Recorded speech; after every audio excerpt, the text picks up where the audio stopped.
Hello everyone, and welcome to a very spooky Christmas special of The Darkest Hour.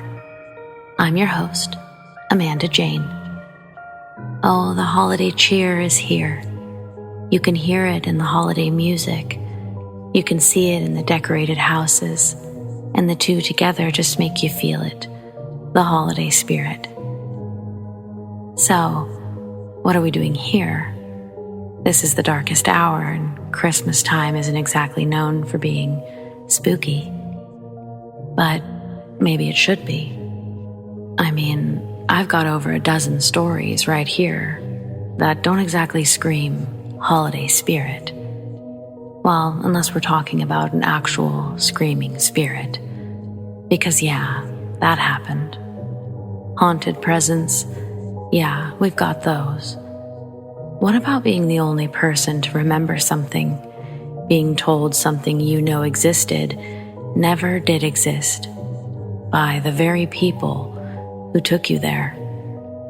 Yeah, creepy stuff. So, on that cheery note, let's get started, shall we?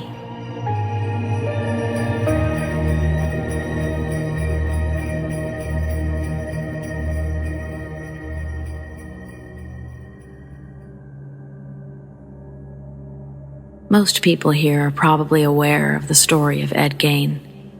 For those that aren't, he was a small-town handyman who confessed to murdering 2 women, in addition to stealing numerous bodies from their graves. One of the women that he murdered was the owner of the local hardware store, where he shot and killed her. That building still stands today. My story happened 20+ years ago. I live in that same town, and it was just before Thanksgiving. I had already started decorating my place for Christmas, and I needed to replace some of the lights. So I just made a quick trip to the hardware store for a couple of boxes. I knew the building was rumored to be haunted by the murdered woman, but I never put much stock in it. I was in the back area where they kept the Christmas decorations and was about to grab the lights when I heard someone nearby saying something about antifreeze. I turned my head and I saw a woman walking by with a massive gunshot in her head. She then suddenly disappeared. I just stood there in shock for a good minute. When I finally made my way to the front of the store to pay for the lights, the guy behind the counter took one look at my face and simply said, "You saw her, didn't you?"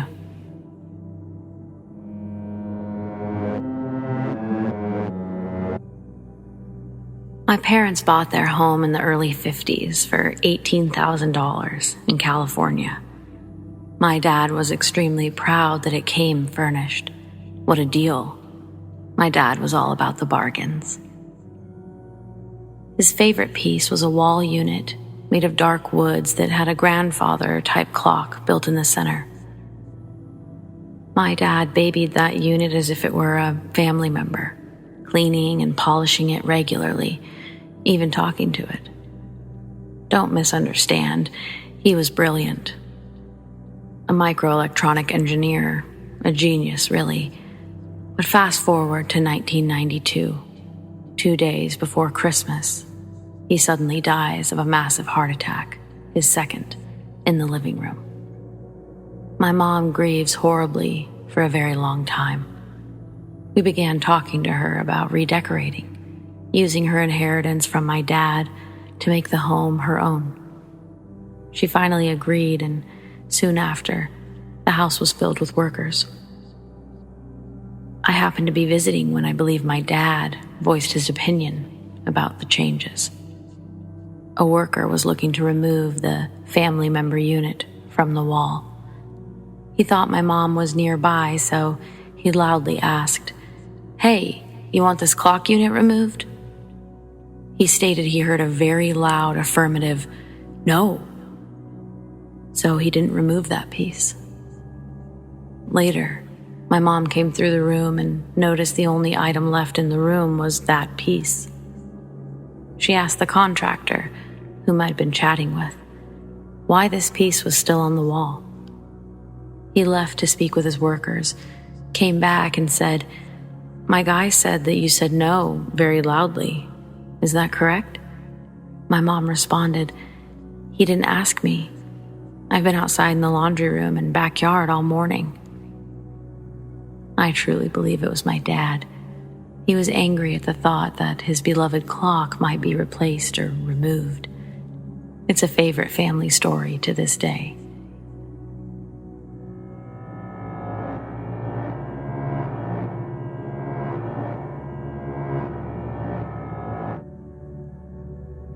When it comes to finding out that Santa Claus isn't real, I had a pretty uniquely terrifying experience. I loved Christmas. I mean, I still do, but as a child, I absolutely could not sleep on Christmas Eve. I tried to spy Santa a million times. I'd wait for my parents to go to bed and try to sneak out of my room. They'd catch me every time. Except one year, I got close. I was in second grade and young for my class, so 6 or 7 years old. I recall my best friend at school saying something like, I should pretend to be asleep, then my parents will go to sleep faster, so I could sneak out to meet Santa. It would be easier. Perfect. So Christmas Eve shows up. I'm riddled with angst, and I remember my friend's advice. Pretend to be asleep. And so that's what I did. Before A Christmas Story was even over, I started to act sleepy. I don't know how great my acting skills were, but good enough to where my dad said he should just take me up to bed. I obliged and allowed myself to be carried.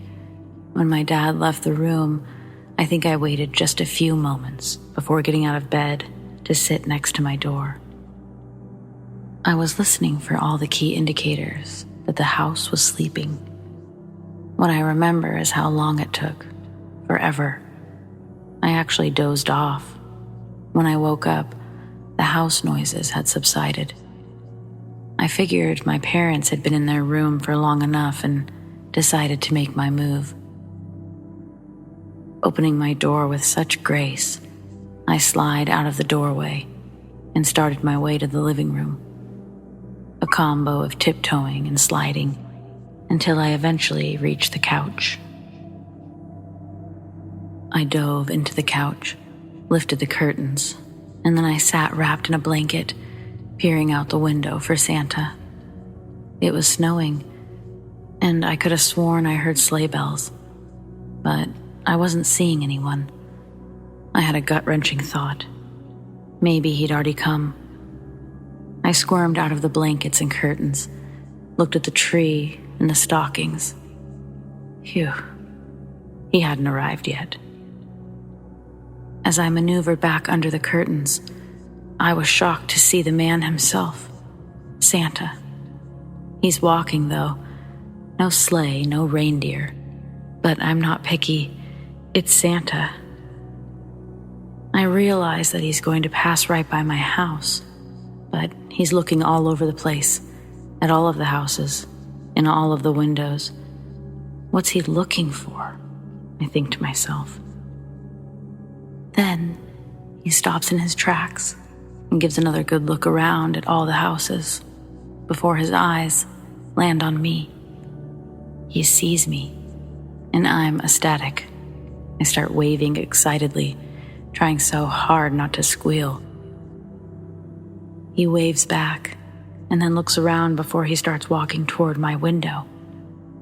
As he approaches, I notice that he's got a bag with him, and I assume it's full of presents. He mouths or whispers the phrase, "Do you want to come say hi to Santa, sweetie?" I shake my head yes, and he points to the front door.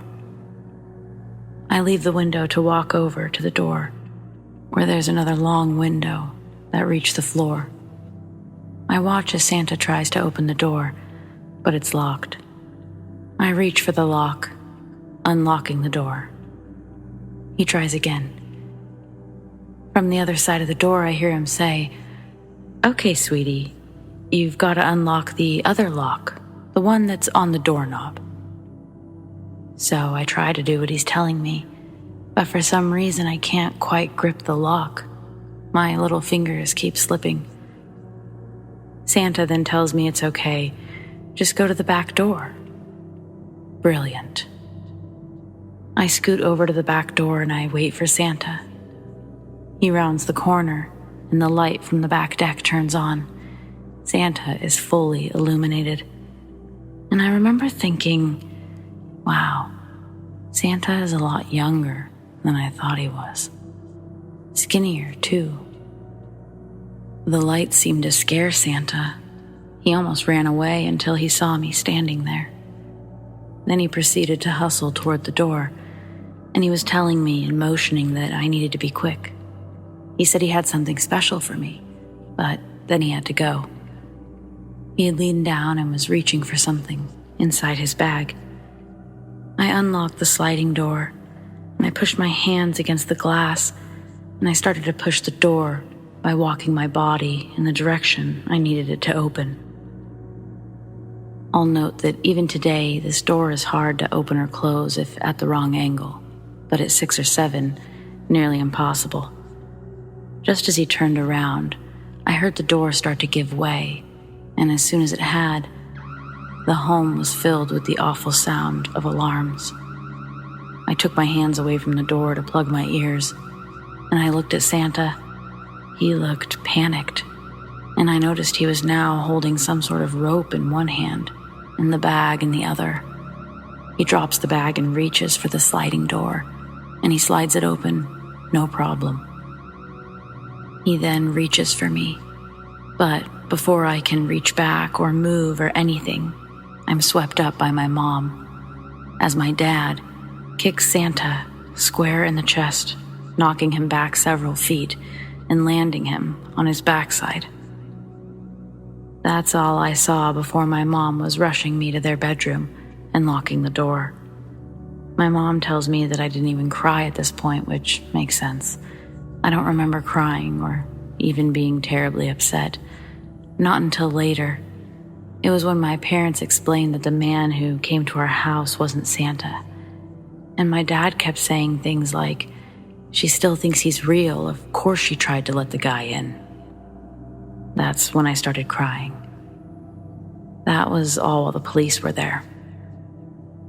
What happened to the guy? He got away-ish. The guy took off once he gained footing.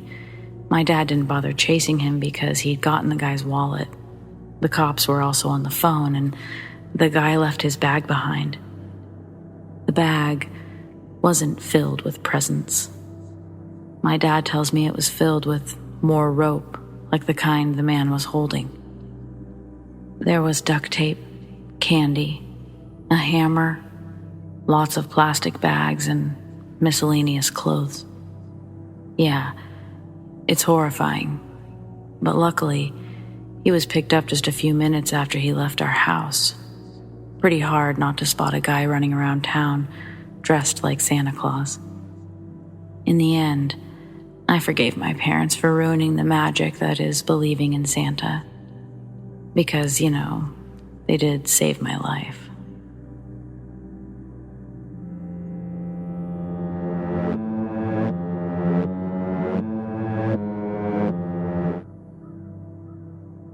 I like Christmas. I like advent calendars. So I found a nice one online and placed an order for it. Beginning of December rolls around. Calendar hasn't come in the mail. So I look for the order in my email to check the tracking number. There's no email. The company has no record of me placing an order. My bank doesn't have any transactions relating to the order. My husband has no memory of me buying this either. He remembers that I told him I wasn't going to be buying an advent calendar this year, which definitely not. I ordered it again, paid extra for rush shipping, and I still don't have a record of the order, despite remembering getting an email confirmation. In fact, now it doesn't even exist on the website. I've scoured all of my records, and pretty much I just need to accept I'm not going to have an advent calendar this year. because mine got lost in the Matrix twice.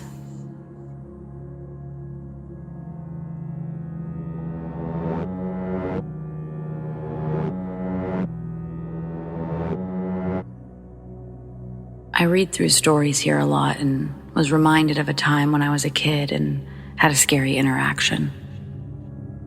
So it was winter time and it had snowed recently. Everything was covered in a nice, packable snow, and me and my dad were making a snowman together. I was super young in a pink snow coat and purple hat. I was obviously a child. My dad needed something from inside, or he was getting tired and decided to let me play a bit longer while he warmed up inside. So he left me outside.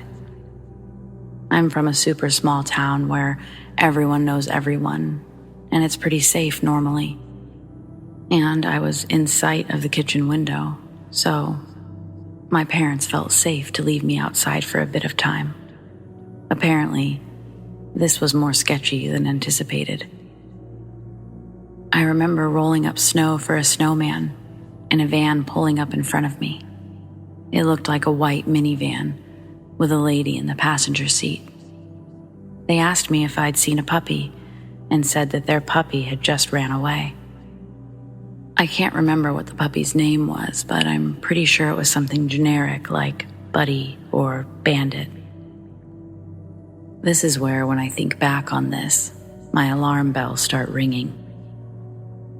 The woman asked if I would like to get in their van to help look for their lost puppy, and that they really missed their dog. They asked a few times before my dad, thankfully, saw that someone was talking to me in the yard, and he asked the lady why she'd be talking to a kid alone, and the lady and whoever was in the car drove away. Unfortunately, it seems that small towns are more of a target than I would think. We had an ice cream man try to convince a few kids to get in his truck for free ice cream, a year or two after the lady lost her dog.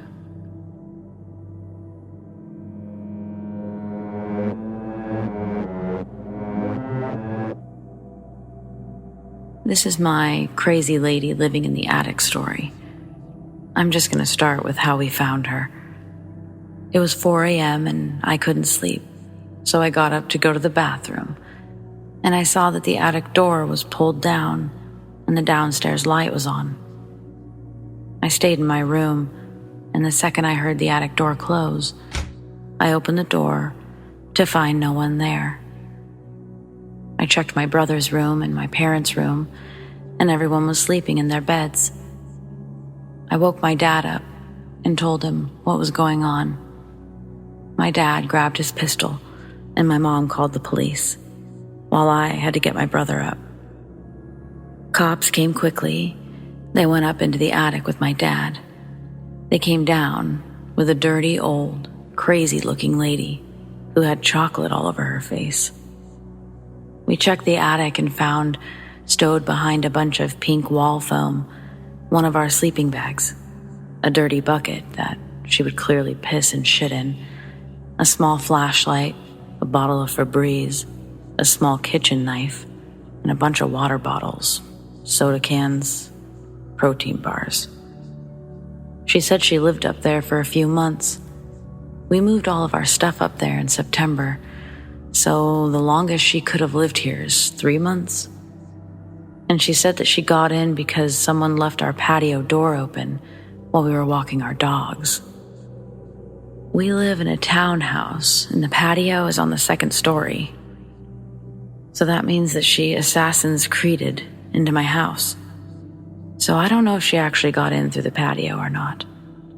She said the knife was for self-defense in case she got caught, but I'm not buying it. Besides the occasional footsteps that we assumed were just house noises, a light would be left on when we woke up every so often. We had no idea. But today I realized something. Me and my dad went up there at the end of November to get Christmas stuff. And all of our Christmas stuff was on the other side of the attic from her nest, meaning She was probably up there when we were moving stuff, and if she had had the knife, she could have easily killed us. Creepy to think about.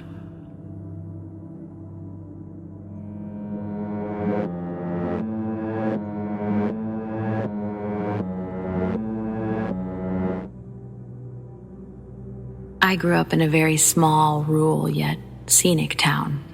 You know, the kind that lays dormant until warm weather brings cottagers and tourists. The summer I was 18, I was involved with a guy, we'll call him Jack, who had a lake house nearby. I'm 22 now and I haven't seen him since. The summer that I was 20, I lived and worked in the city I'd moved to for college. I avoided my hometown, which was 3 hours away by car, at the time, only going back briefly that year for Christmas. But one day, I got a random text from Jack. "Hey, it was great catching up with you today. I'd love to hang out sometime, like you suggested." Smiley face. "When did you say you were off?" It took a while to explain to him that I hadn't spent more than 72 consecutive hours in that town in almost a year. Apparently, I had called his name back when he called mine from across the street. We talked about the old days, and I'd given him a brief life update. And what I had said about what I was up to these days included some information that he had no way of knowing. For the record, this wasn't the only time someone claimed to have seen me in my hometown while I was gone. It's just the most memorable.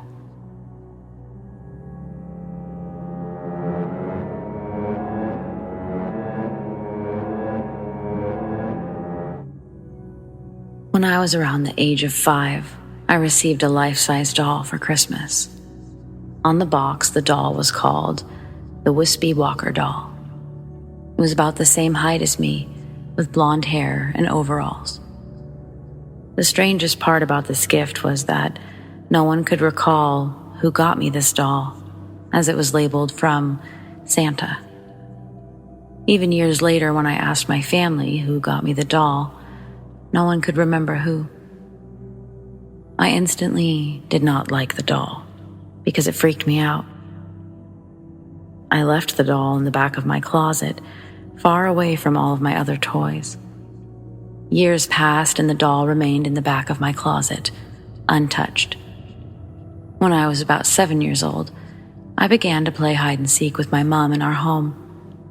I decided to hide behind the door in my bedroom, which is right in front of my closed closet door. I gasp when I come to find the Whispy Walker doll out of her box, placed behind my bedroom door, with one eye open and another shut. I scream and run for my mom, crying. I tell her, "Mom, Big Sis is playing a prank on me and put the walking doll behind my door to scare me." My mother, confused, explains that my sister had left for camp that morning with her class. My mom walks over to check behind the door, and there was no doll. My stomach drops, and I'm at a loss for words. "Maybe you're just seeing things," my mom told me. We opened the closet to check if the doll is inside the closet. It was, but outside of its box, just standing next to it. I had never taken the doll out of its original packaging. I eventually got rid of the doll, but every time I remember this story, I get chills.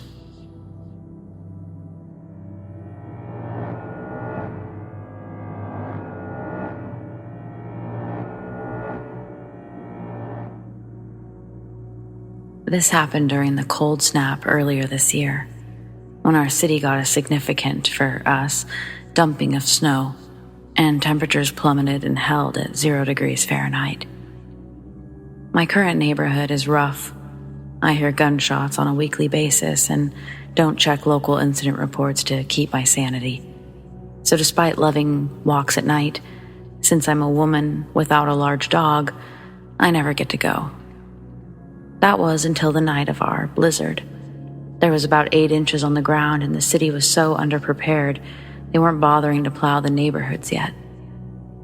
Combined with the extreme temperatures, I figured it would be safe to go out, though I did call up a local friend. We had a great time and had that beautiful, sparkling, silent world pretty much completely to ourselves. Combined with the pandemic, no one was driving, literally. So when a white car with a dent on the back went past us after my friend's feet couldn't take it anymore and we were walking back, it was extremely noticeable. Closer to our respective houses, we parted ways. Only 3 more blocks to go for me. That's when the white car drove past me again from behind. Extremely slowly, but I just knew it wasn't only from the snow. I was on instant high alert and started sweating despite the cold. The car would have had to turn around to come back past me on a side street nonetheless, and conditions were so bad that it just didn't make sense. I was on their right, but quickly crossed behind them to the left, closer to home. They came to an even slower stop, about 20 feet ahead of me, in the very center of the uncleared road, and idled. Then, a man got out from the passenger's side and casually crossed over to the driver's side and acted like he was going to lean on it as I approached. But my instincts were screaming, and I took off at a slippering sprint down the untouched alley that was mercifully between me and the car. I'm so glad I splurged on fancy lightweight snow boots, but adrenaline certainly helped to make that burst of athleticism possible. The snow was my savior, since they couldn't turn around, and a regular car would have almost certainly gotten stuck if they tried to follow. The man immediately shouted something after me. I think it was, "Hey, we're not going to hurt you," but pretty much negated it by getting back in the car and driving off. So, not even sub-zero temperatures will deter creeps from looking for victims. Listen to your instincts and scope the exits.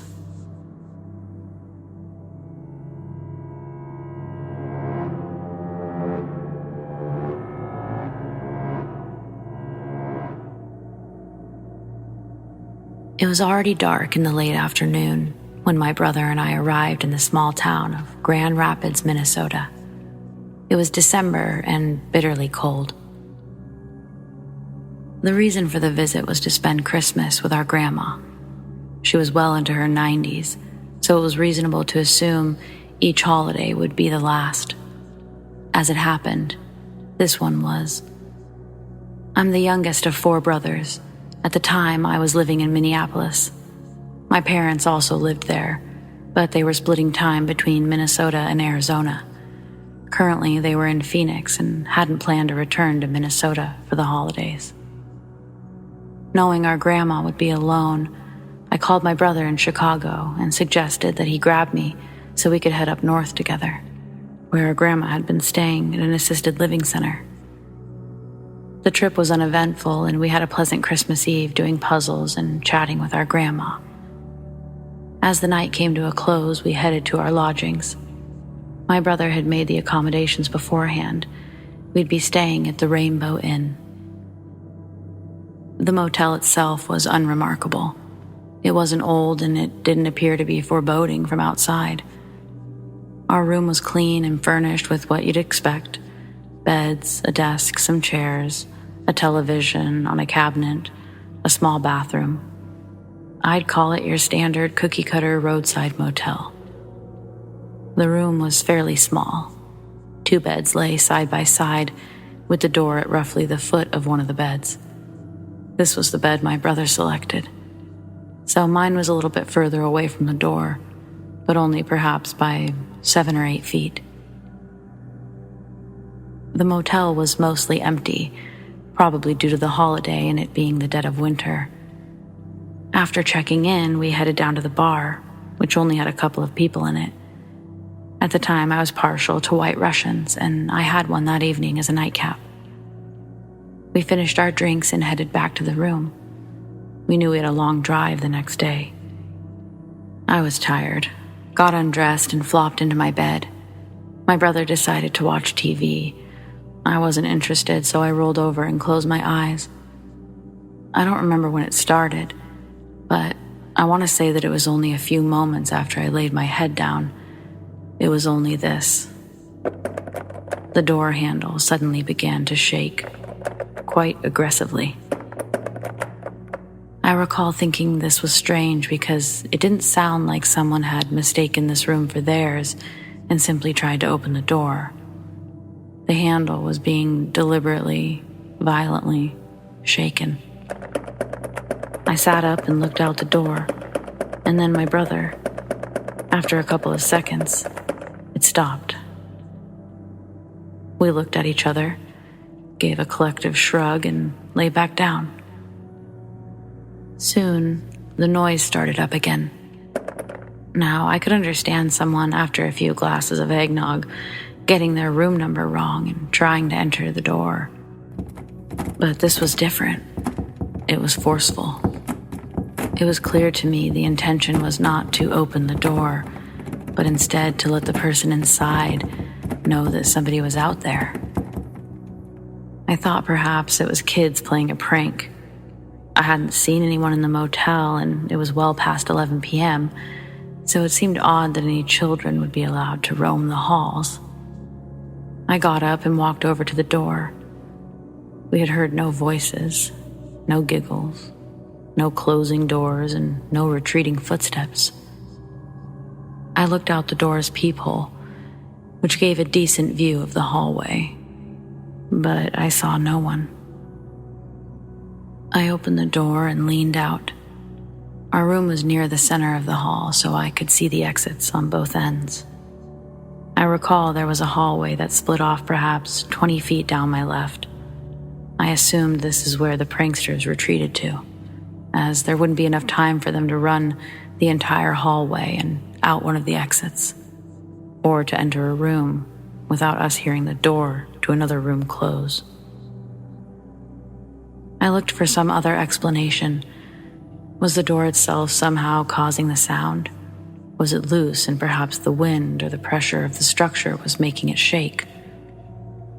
I closed the door and pushed it. It was very solid. I couldn't replicate the sound except by grabbing the handle and vigorously shaking it. This was getting annoying. I was tired and I just wanted to sleep. I climbed back into bed, but I lay there like a coiled spring, waiting for whoever was pranking us to return. I'd enjoy catching them in the act if they did. Soon enough, moments later, the shaking started up again.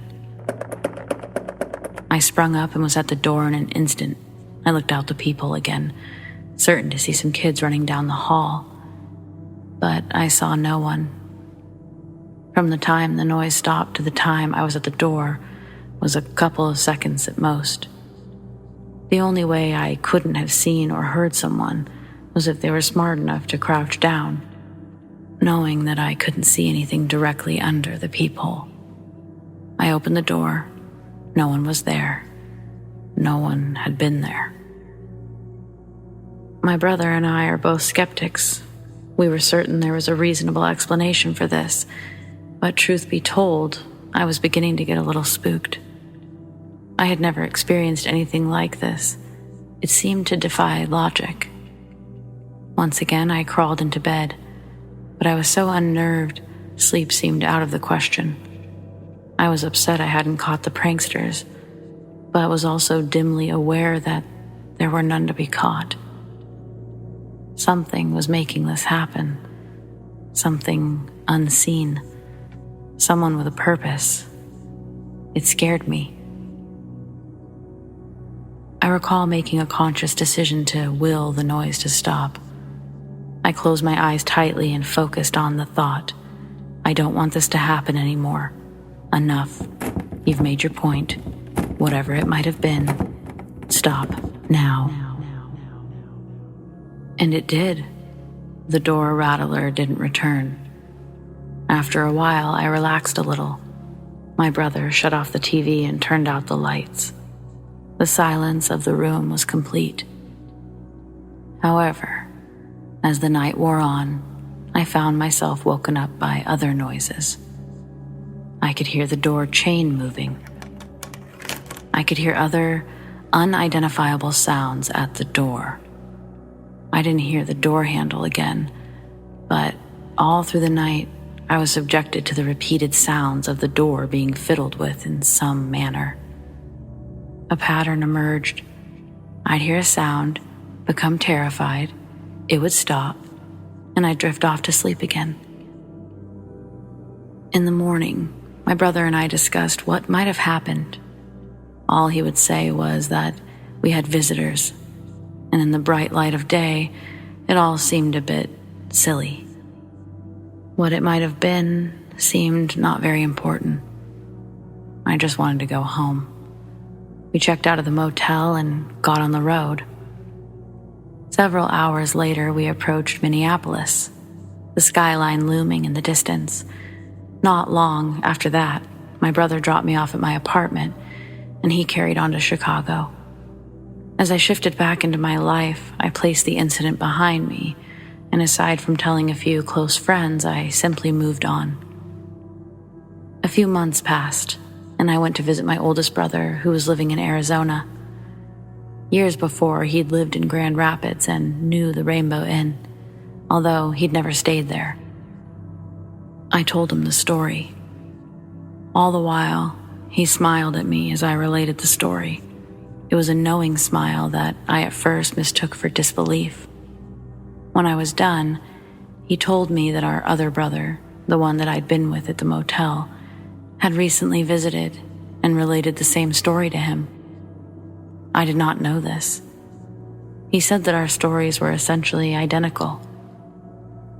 I'd not spoken to him since he'd dropped me off at my apartment. The next thing he said chilled me. As I've mentioned, he'd lived in Grand Rapids years before and naturally was very familiar with the town. He told me the Rainbow Inn, the place I found so plain and average, had a history of hauntings. I assume he'd gotten this information from the locals he encountered while living there years ago. While my oldest brother likes to joke and tease, he is for the most part a stoic Midwesterner, not given to nonsense or deception. I believe him. Now, obviously, if I had been aware of this beforehand, and the events of that night had played out as they had, I'd no doubt believe that it was our imagination that were to blame. But the fact that this motel was so unassuming, the location so mundane, and the building so very unremarkable, leads me to believe that whatever happened that night was not something that had simply sprung from our imaginations. I'm still a skeptic. I like to think this could be explained without resorting to the supernatural. What I do know is this: it was real. It was terrifying, and I'll never forget this experience.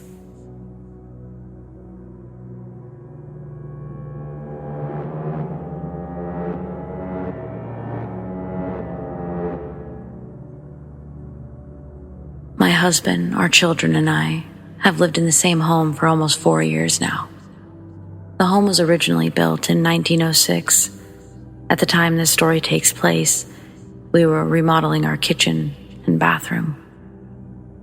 About 2 years ago, my little brother came to visit for a couple of weeks, around Christmas. He was sleeping in the living room, which is probably 50 feet away from our bedroom. The second night he was there, around 3:30 in the morning, I wake up to him shaking me and standing on my side of the bed with a Mountain Dew and a bottle of water. He scared the holy hell out of me. Freaked out, I asked him what in the actual funk he was doing. He said, "What do you mean? You asked me to bring these to you." Confused, I said, "Wait, what? No, I didn't." He said, "Yes, you did. You yelled across the house for me to bring these to you." I was a little confused, but thought maybe I was yelling in my sleep and dropped it. The next day, I yelled out to him from my room while folding laundry. I yelled for him multiple times, and he never came in there. So I went to him in the living room and was like, "Really, dude? I've been calling you for 5 minutes." And he said he couldn't hear me, which really made me question the other night. A couple of nights later, around the same time, I wake up to screaming. I jump out of bed and start running toward the screaming. As I get out of our room into the hallway, my little brother is standing outside my door, crying, hyperventilating. I started panicking, like, what's going on? And he tells me that he woke up to get something to drink, walked back to the living room, and when he laid back down on the couch, I was standing at the foot of the couch, just staring at him. He said, "Dude, what are you doing?" And the figure that looked like me didn't answer. So he said my name 3 more times and asked what I was doing again. And it still didn't answer, but instead threw her head forward and looked at him, and then turned to the right and ran into the den. He said the figure was wearing the same clothes I was wearing, but her face was horrible and distorted. He was terrified and told me that he didn't want to stay at our house anymore. So he went to my mom's and stayed there for the rest of the time he was here. Now, nothing has ever happened to me in my house. My kids said some things have happened to them, but I just chalked it up to kids being kids until the other night. I was home alone and decided to take a bath. I get out of the bath and get dressed, and as I go to grab the doorknob to leave, I looked back into the mirror, and on the left side of my face was a woman's face, completely tore up, like cuts everywhere. She had gray hair and was wearing a robe with a nightgown underneath. I was so shocked I couldn't move. I went to turn and run out of the bathroom, but nothing. I couldn't move, and all of a sudden, in my left ear, I hear a whisper and a woman's voice say, "You're the only one that understands." I finally could move and ran out of the bathroom, straight outside, and called my husband. I'm still kind of freaked out by it, and if I have to go into the bathroom, I leave the door open. Nothing has happened since, and I'm really hoping nothing else does happen, because that was scary. I have noticed that it's any time we're remodeling or changing anything in the house that something paranormal starts happening. The day before this happened to me in the bathroom, we had finished putting new hardwood in the hallway.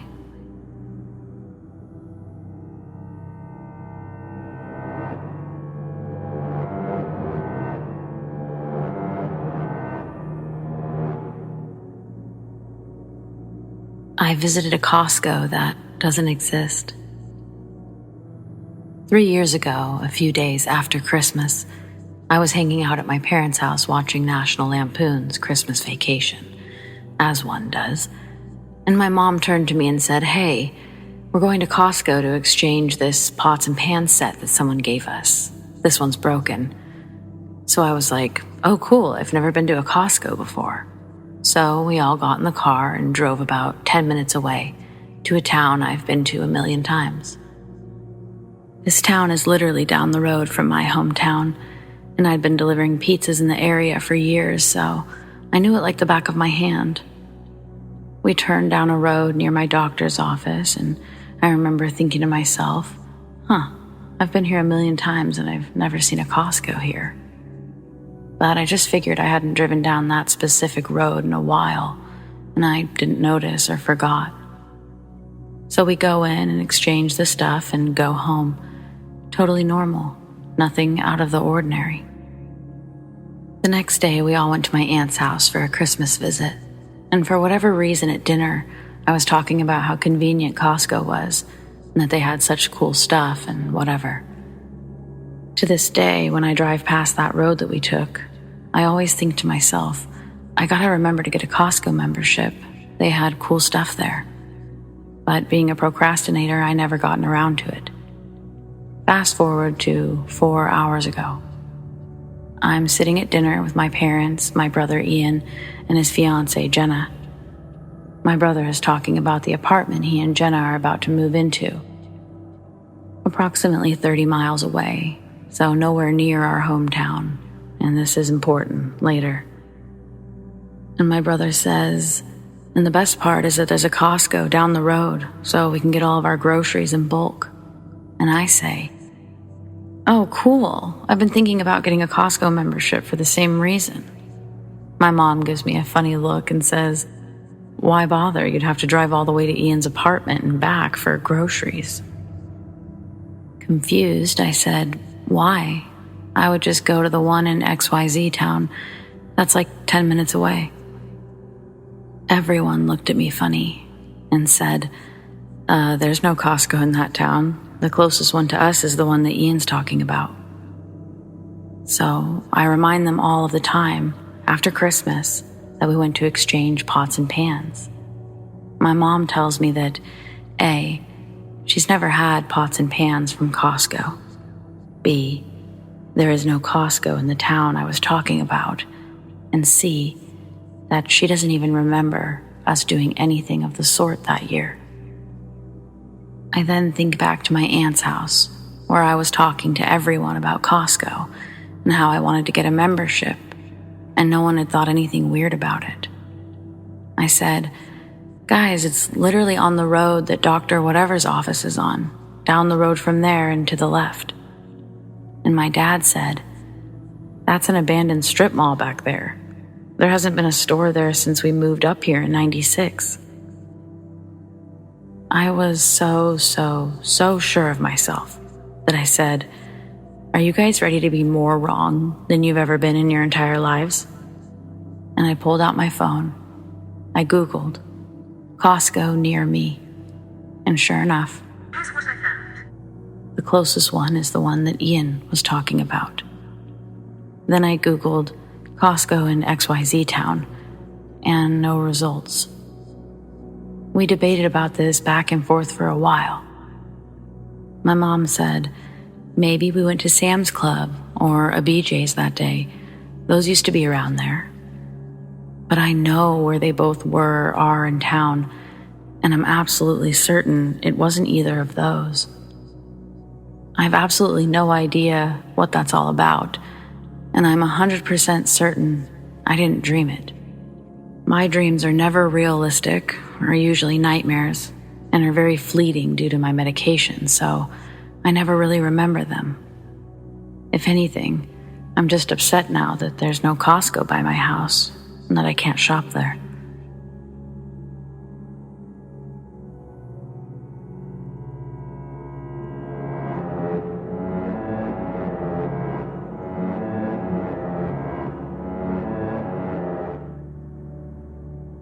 A couple of weird experiences.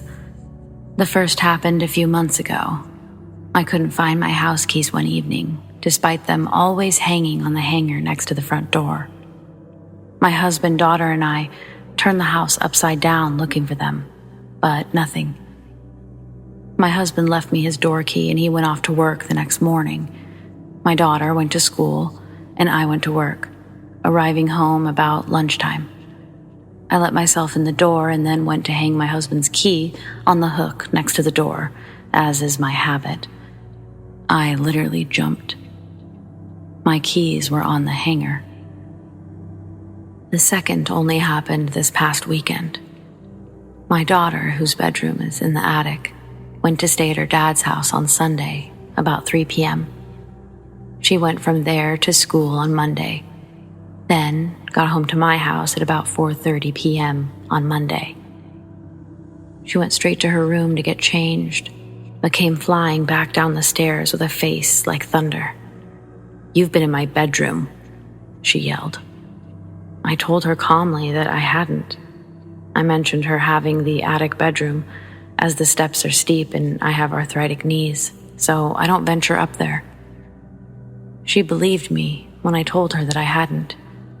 She went from furious to ashen-faced. "Why?" I asked. "There's a lit candle on my desk." Just to mention a couple of things, the candle was a small one, maybe 5 centimeters tall, and not one that could have been left burning for over 24 hours. There wasn't anything in her room that could have lit the candle. No matches, lighter, or anything. No one was home except me, and I know I didn't go up there.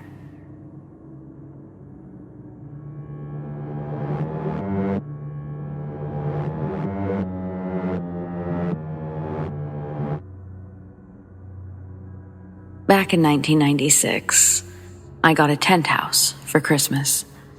Basically, it's a plastic sheet with windows cut into it, held up by a frame. I used to play in it a lot, and in the end, my mom had to take it out of my bedroom because she would find me playing in it at 2 a.m. One morning, while my mom was giving me breakfast, I told her about the little boy that lived in the tent house. I told her how we would play at night and how he would get angry if I tried to sleep. So my mom, being pretty creeped out, took the tent house down and she put it in the garden, and I never spoke about him again. So basically a child's imagination. A funky tent house is easily explained, right? Well, in 2017, I was house sitting while she was away. In the early hours on a Wednesday morning, I woke up a bit groggy in my old bedroom. I stood in front of the window, looking out to the garden, and for a moment, in the darkness, I'm sure I saw a little boy waving from the garden. I put it down as tiredness or anything else, as I was rather spooked. The following day, I go into the garden to smoke, last night's thoughts still running around in my head. And in the corner of the garden, under trash bags and gardening tools, was my old tent house.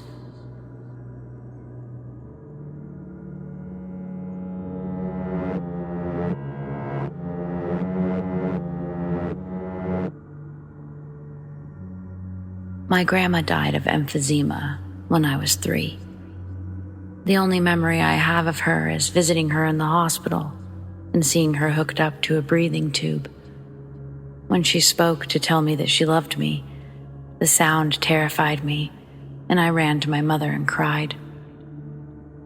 After she died, my aunt gave me a small teddy bear in an angel outfit that said, "I'm your guardian angel.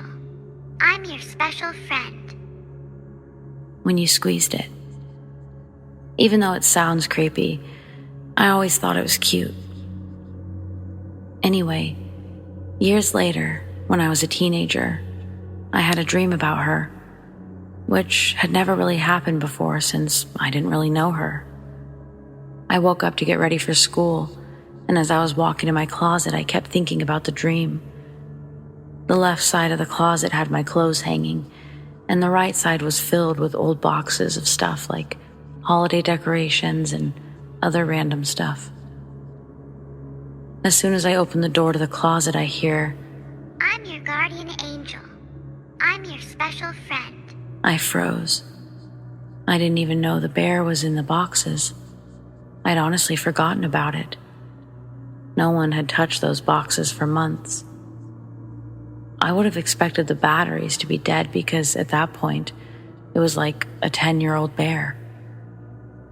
There was no possible way for the bear to be squeezed by anything hard enough to make the sound. That was the first and last time I ever heard it while it was in the box. Right after I saw her in my dream. Initially, I was creeped out, but I quickly realized it was just her way of telling me she's watching over me and she loves me. I think about it sometimes and tear up. It's the only unexplained thing that's ever happened to me, and I'm glad it was a positive one.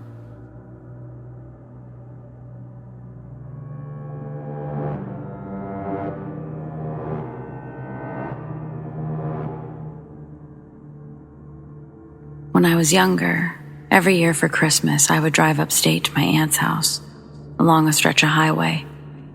I cannot for the life of me remember the name of this road. All I know is it runs nearby Akron, New York, at some point. However, most of the drive is through rural areas with little to no towns nearby. So it was the dead of night, and my groggy self had gotten off a long shift, and I had to drag my ass to my aunt's house since my extended family was expecting me the following morning. Near halfway through the drive, I realized I was low on gas, which irritated me. My brother told me he had filled it up the day before, so he either forgot or was straight lying. I saw an archaic-looking sign for a gas station off the next road. It wasn't an official road sign, literally a pole with a slab of metal attached to it. Gas off next exit, or something along those lines, painted on it. That seemed a little sketchy, but people do the same thing with fruit stands on the highway, so whatever. I pulled off the next exit on some dilapidated country-ass road through dense woods. The whole thing was creepy and surreal. I kept expecting Leatherface to come running out of the trees with a chainsaw. Anyways, eventually I came to the gas station and realized quickly it hadn't been open for years. It was all rusted and the convenience store roof was caving in. The gas pumps had all been taken out as well. I pulled over next to it and checked my gauge. I would probably only make it another half mile before running out. So I called AAA, and they said they'd send a truck over. Now I played the waiting game. I left my engine on because when the headlights were off, everything was pitch black, and my paranoid self wasn't sitting next to an abandoned gas station in the middle of a forest in complete darkness. So most of the wait went uneventfully until I sensed movement around the side of the old store where my lights were pointed. I look up, but I didn't see anything more, so I looked back down at my phone. Then, over the sound of the night, I hear someone yell, "Hey buddy, come here, come here, come here," in a demanding tone. I look up and I shit you not, there's a dude standing by the old store, looking towards me, illuminated by my headlights. He looked like a run-of-the-mill homeless guy. I was honestly spooked and figured he must have been squatting there. Still watching him, I rolled down my window and I yelled something like, "Yeah, what's up?" Still mentally crapping myself. I had my foot ready to floor it out of there at the first sight of trouble. "You got any change? "Nah, I don't. Sorry, man." I look up at him. He has this kind of vacant expression and is standing stiff. Then I see more movement. There are heads, about 20 or so heads, peeking around the trees beyond the man that I'm talking to. I can't see them clearly at all, but they're definitely people. Literally just heads, staring in my direction from around the trees. I saw another guy beginning to walk from around the gas station, and then I turned around and sped off. I got as far away from that place as my tank could carry me, and I updated AAA on my location. The AAA driver came back over and filled me up, and I didn't say anything. But after he left, I wanted to call the cops, so I called the nearest town's sheriff department. They said they'd send a trooper over, and I gave them the location. When I got to my aunt's house, They called me back and said whoever was there was gone, but they could tell a large number of people had been living there for a while. Blankets, canned food, the usual. The whole situation still freaks me out. But frankly, I can consider myself lucky I'll always have such a creepy story to tell. I'm just glad nothing bad happened. Yeah, to the creepy dudes at the gas station. Let's not meet.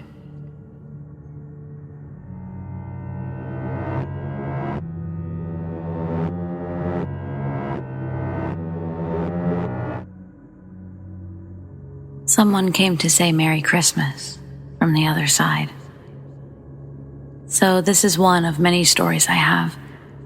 I never considered myself psychic or sensitive until a few years ago, when I found out stories like mine weren't common with everyone. So before I can tell the story, I have to give some background. Bear with me.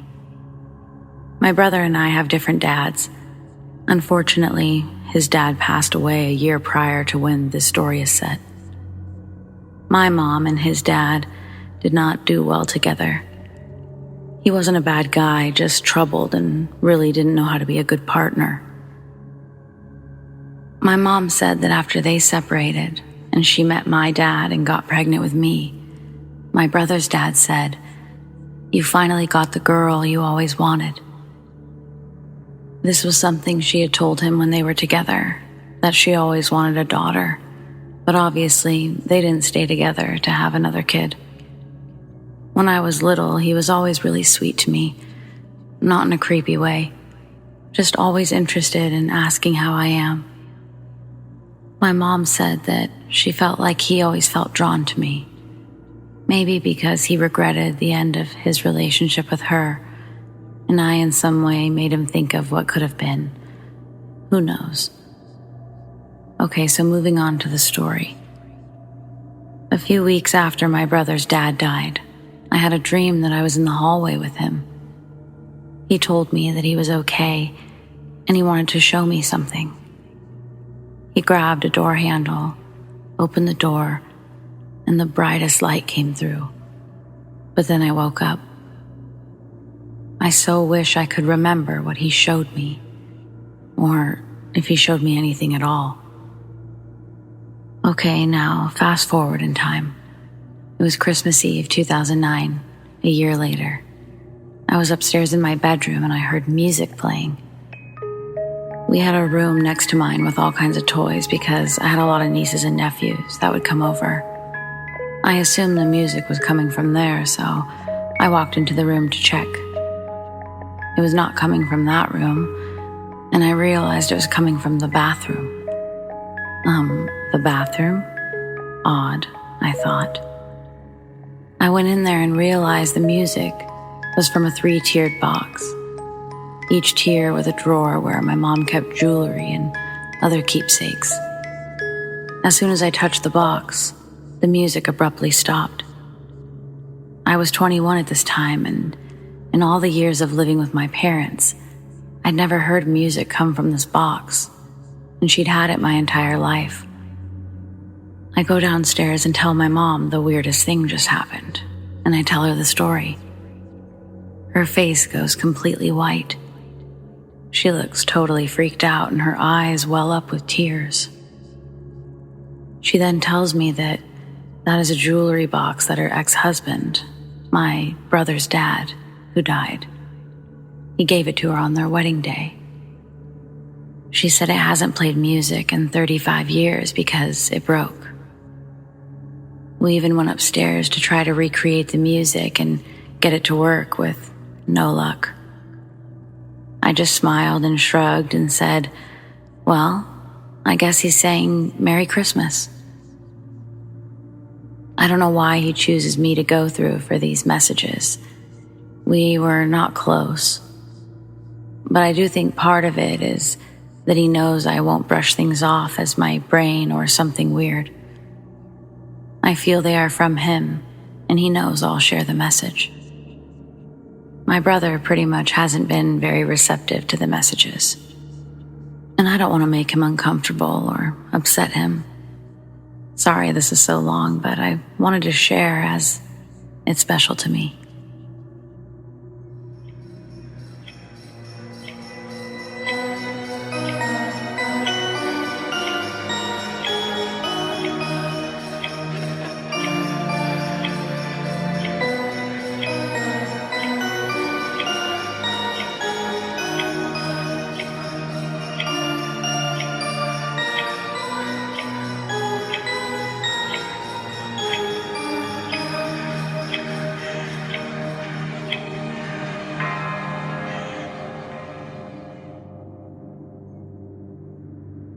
So, I'll give a little backstory on the home where these experiences took place.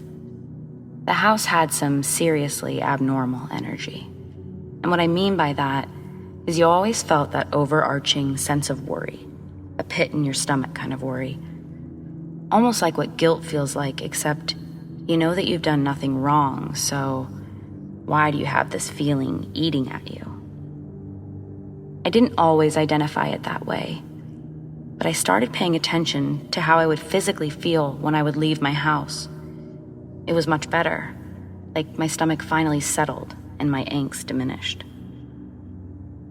It got to the point where I would stay at friends' houses a lot, more often than at my own, rotating amongst friends as to not be a total bother on any which one. But this was much later in life.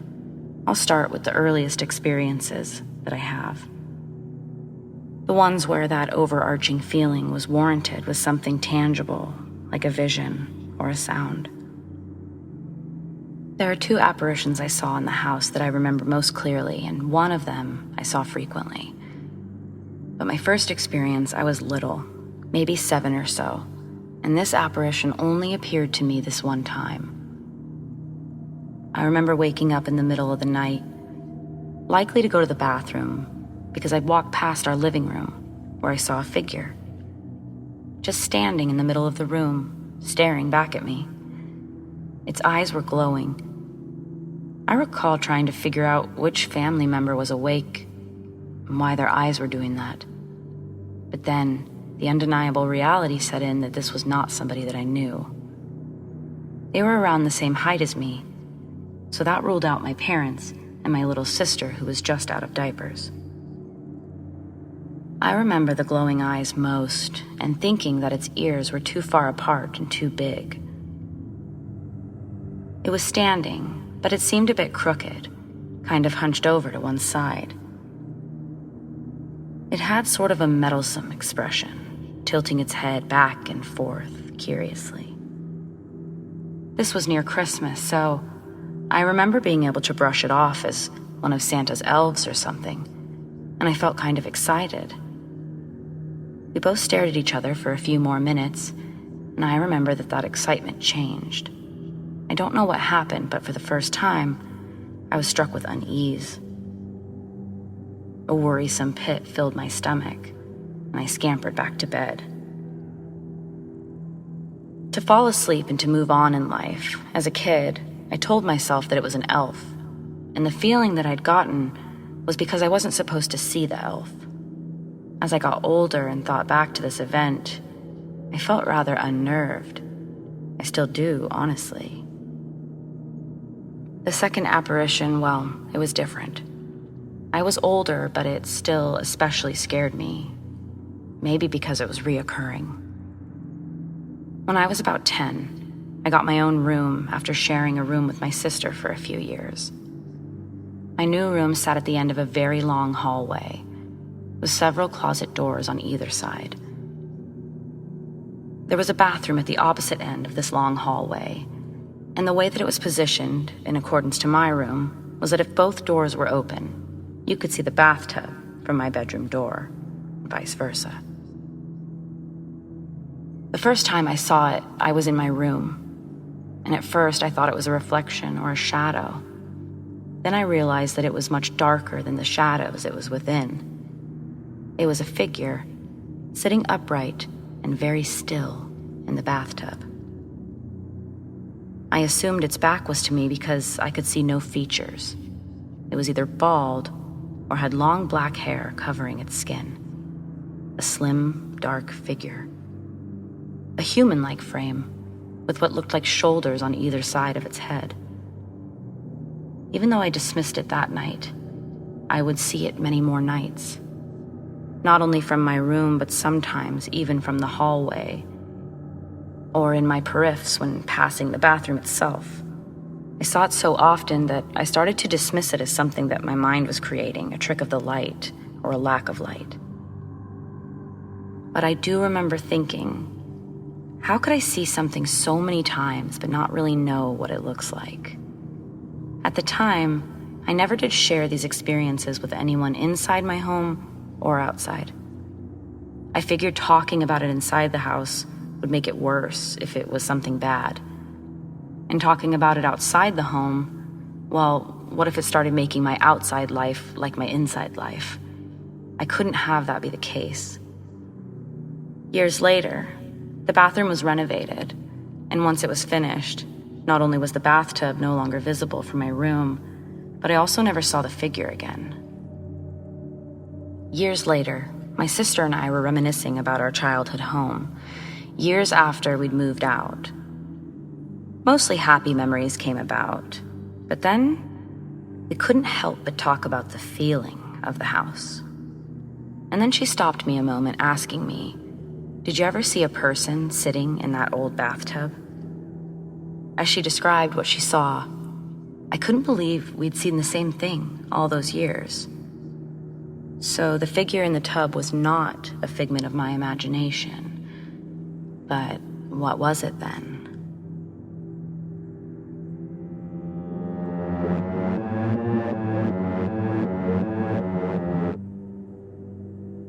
Several years ago, I was at my cousin's house for a Christmas party. She and her husband host one every year for his family on Christmas Eve. And it's basically a tradition that I show up and that I stick around to help clean up, and then we watch Griswold's Christmas Vacation before I make the drive to my parents' house, which was about an hour from where they lived. My cousin's property sat on a greenbelt, basically just woods and wetlands behind their house. It's like a protected area where no one was able to build anything on, but you were able to enjoy it for what it was. I'd only ever explored the area when walking our dogs out there during the day. We would normally walk through the man-made trails until those turned into mush, and we'd have to head back the way we came. The houses around their home were pretty spread out from one another. So where it's possible to see someone, I never had. Not until that Christmas Eve, 6 years ago.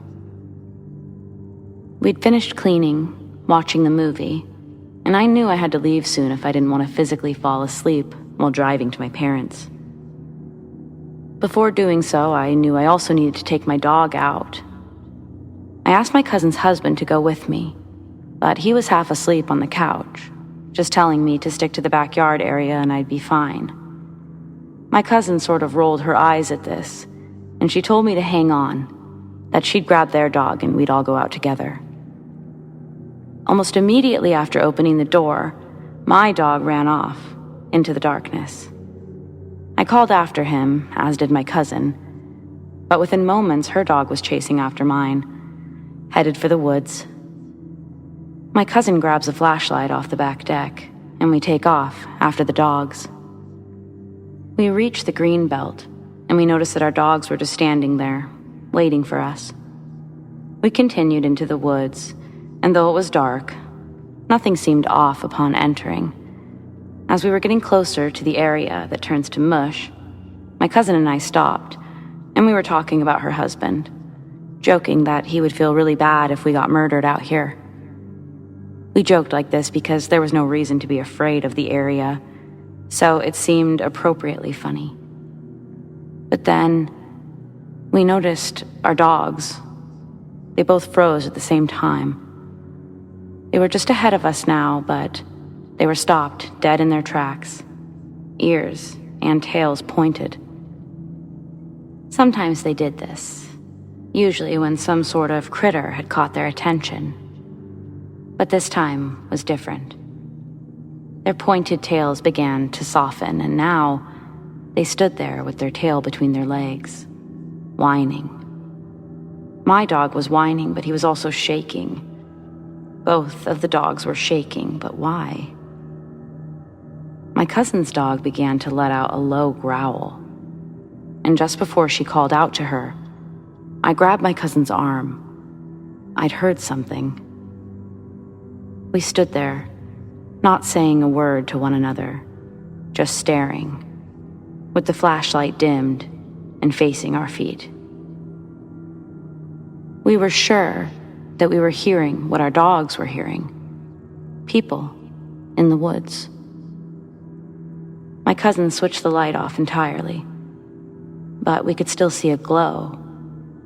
It was coming from further inside the woods, definitely through the mush.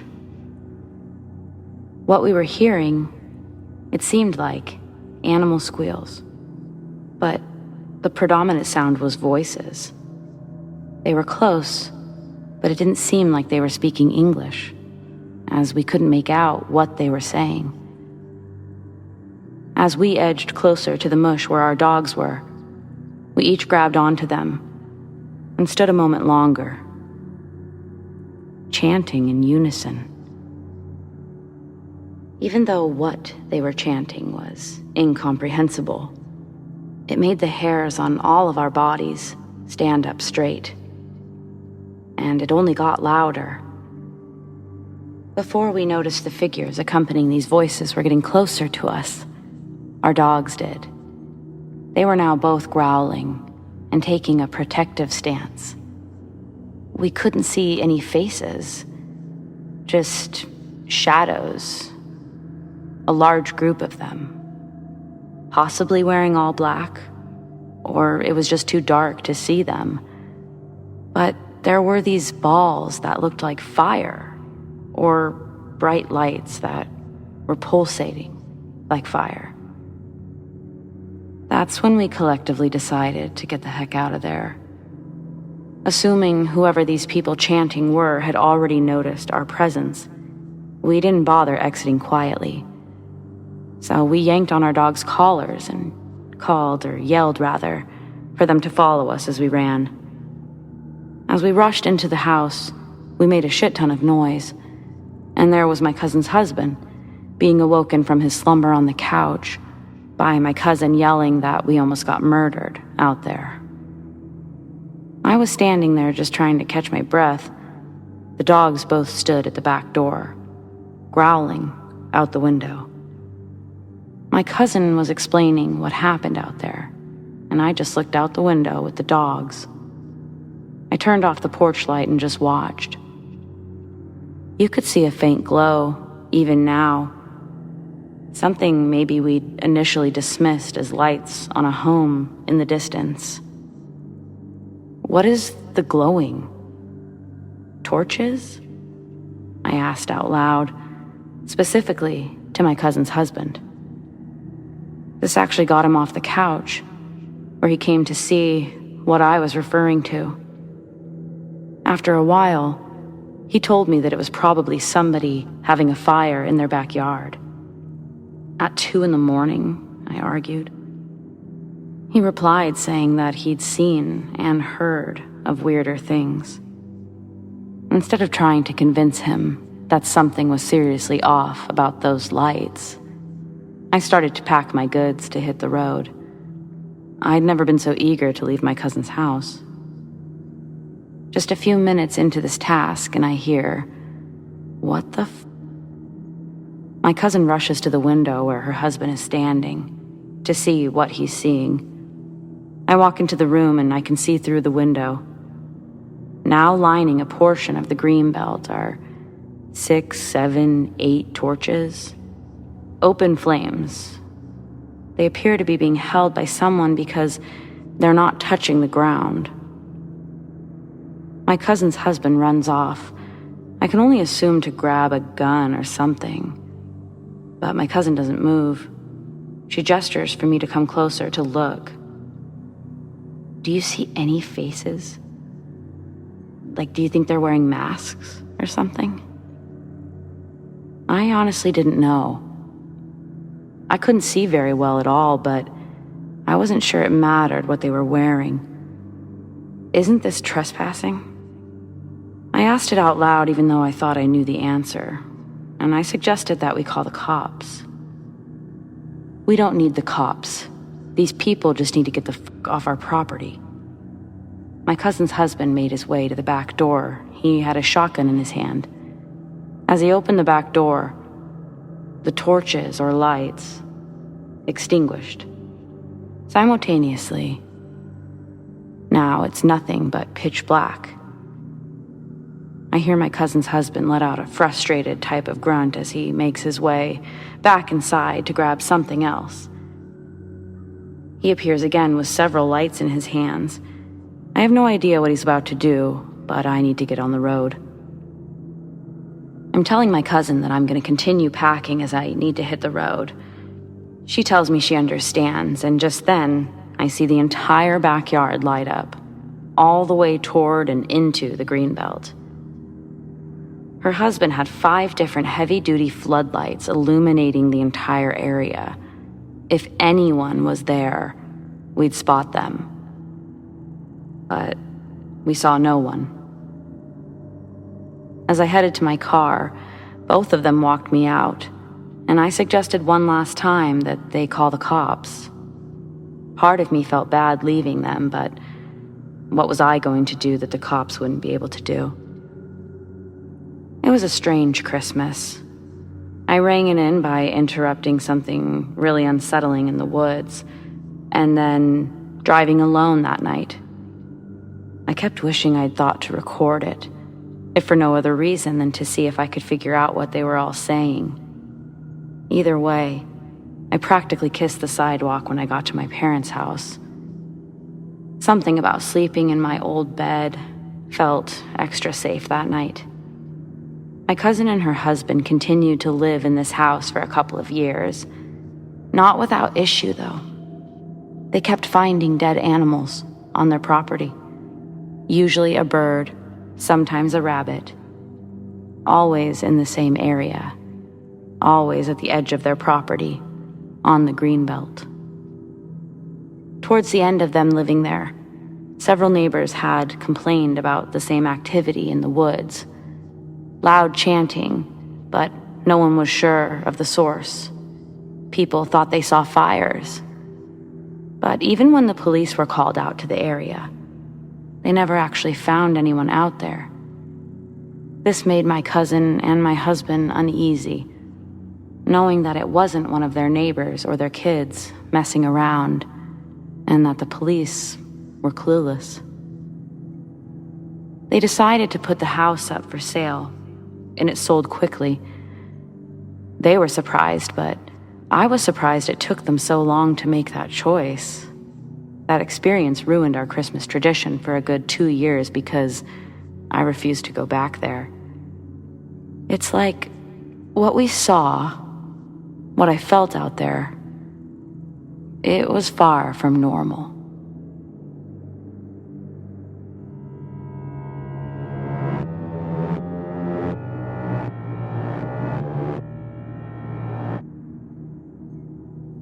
My brother has shared this story a few times, more than a few times. He's usually the one to bring it up every Christmas. I was a bit younger than him, as it was in 2003.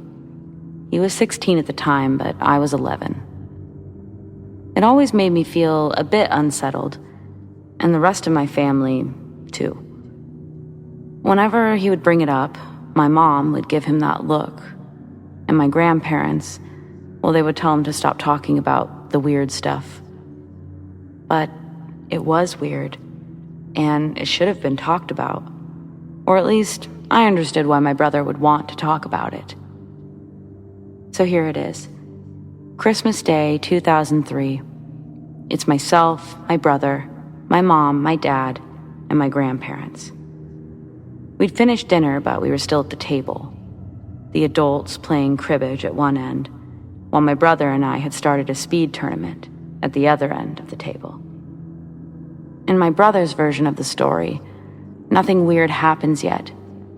But for me, While in the middle of a game of speed, I just stopped playing. Something was happening to my hearing. I had experienced something like it before, maybe when wearing headphones, but it felt most like when they tested your hearing in school. The moment they put those big headphones on, it almost muted everything around you. I remember in this moment, trying to pop my ears, like I was taught to do on an airplane or climbing elevation when we drive somewhere like our cabin in eastern Washington. Before I could explain what I was experiencing, and before anyone could even tell that something was wrong with me, a bright, very intense blue light filled the entire home. It was hard to tell if it was something that happened quickly or if it took time. I recall it entering from the ceiling and then filling all of the walls down to the floors, and then disappearing entirely. It seemed like it had come from inside the house. The windows, the curtains, they were closed. With the light gone, my brother was now standing, looking around wildly. I still couldn't really hear anything. Some, but not a lot. He looked excited, running over to the window. My parents, they looked worried, and my grandparents looked confused.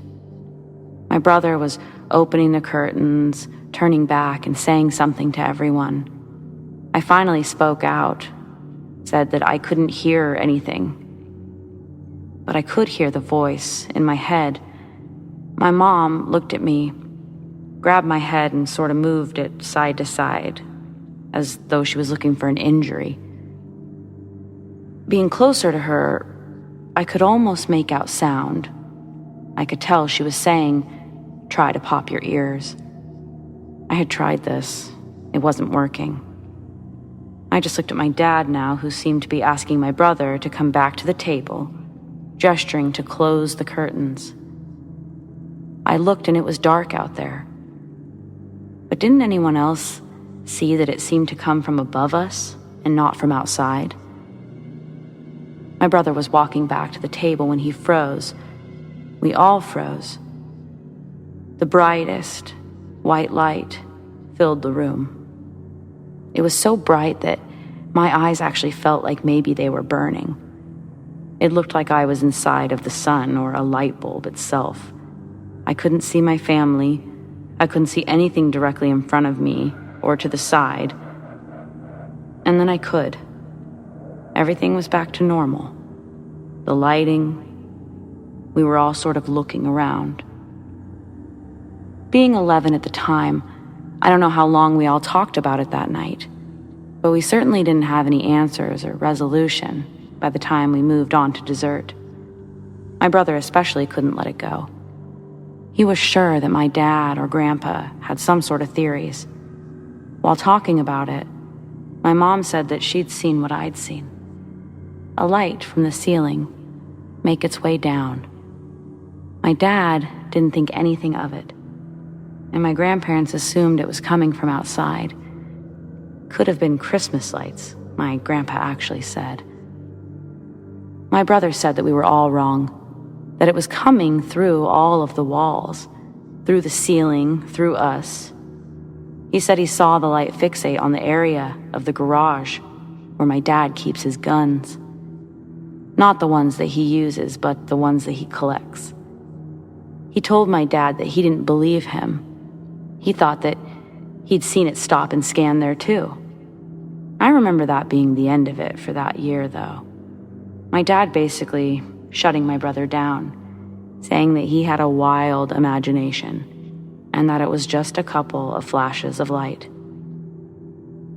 Well, there was a woman my brother ended up doing some contracting work for several years later. She lived in the same area that we grew up.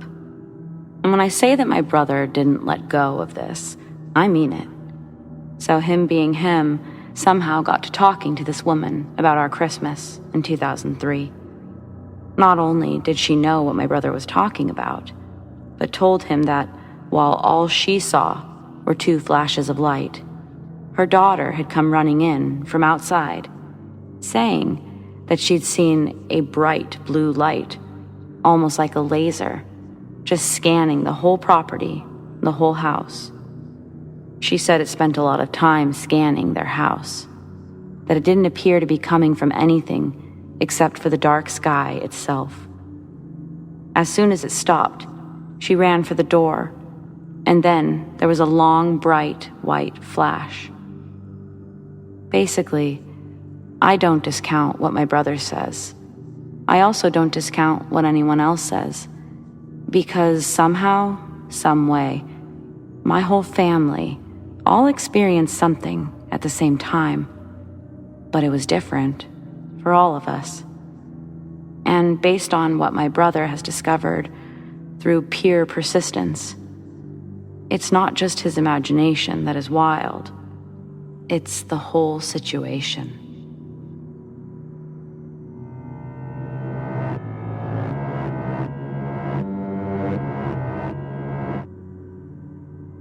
Growing up, it was just me and my mom, and she always made a big deal out of Christmas. Not so much the gifts, but the decorations, the Christmas crafts, the baking, the toy drives, stuff like that. One of my favorite traditions was making special cookies for Santa on Christmas Eve. We would leave them on the mantle of the fireplace with a glass of milk. Then, I would wake up and be delighted that Santa ate most of the cookies, but he'd also left one for me and one for my mom. One year, I was probably 8. A bit too old to believe in Santa, maybe, but the magic was alive and well within me, and I couldn't wait to get up and eat that cookie. But on this Christmas, there was no cookie. There was no plate, even. Had my mom already moved it and eaten her cookie? I looked around the house, and it didn't look like she was awake, but the lights were on in the living room and in the kitchen. I walked back to her bedroom and could see that she was still sleeping. I didn't see any cookies near her either, but I shook her awake anyways, asking her, what the heck? She woke up a bit confused and then was excited, telling me Merry Christmas and asking me, where's the cookies?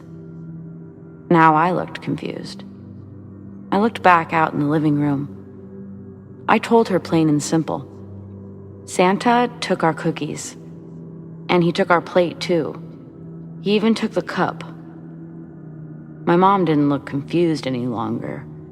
She looked scared.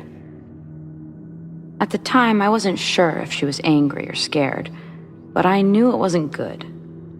She got up rather quickly, went into the living room.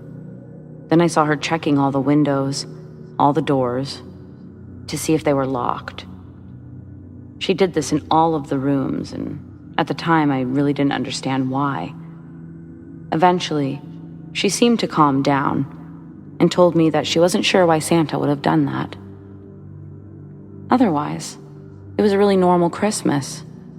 It wasn't until maybe 2 years later when I learned that, spoiler alert, Santa was nothing more than a myth, that it dawned on me. If Santa wasn't real, why did my mom throw away our Christmas cookie stuff? It was like my favorite part.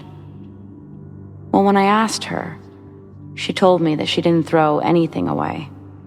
In fact, she woke up as she normally did in the middle of the night, ate a few cookies, poured out the milk, and put everything back in its place, and expected it all to be there, just like I did. She told me that to this day, she has no idea what happened that night. She was terrified, but tried to make Christmas normal for me. She even joked about how she thought she was going to have to tell me Santa wasn't real and head to the police station that year. The thing is, nothing was unlocked when she checked. Nothing was broken. At least not that either one of us was aware of. Yet, the tray and its contents were completely missing, without a trace. So, what do you think happened that Christmas? Glitch in the Matrix? Or a good old-fashioned home invasion?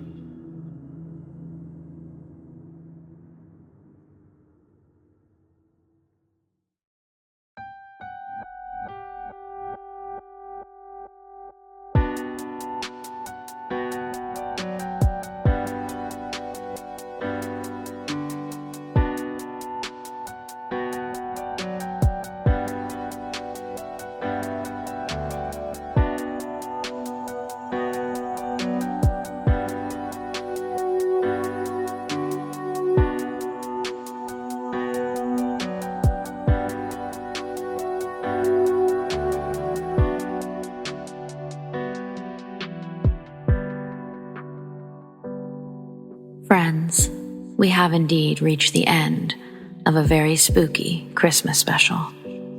Thank you for joining me, and a special thanks to those who shared their stories. I would so appreciate if you like, comment, share my videos. It all helps. And if you have stories like these, I'd love to share them. Send them to me, amandadarkesthour@gmail.com. I hope everyone has a wonderful holiday, whether you've already celebrated, plan to celebrate later, or don't care one way or another. I truly wish you and yours all the absolute best. Take care and stay spooky.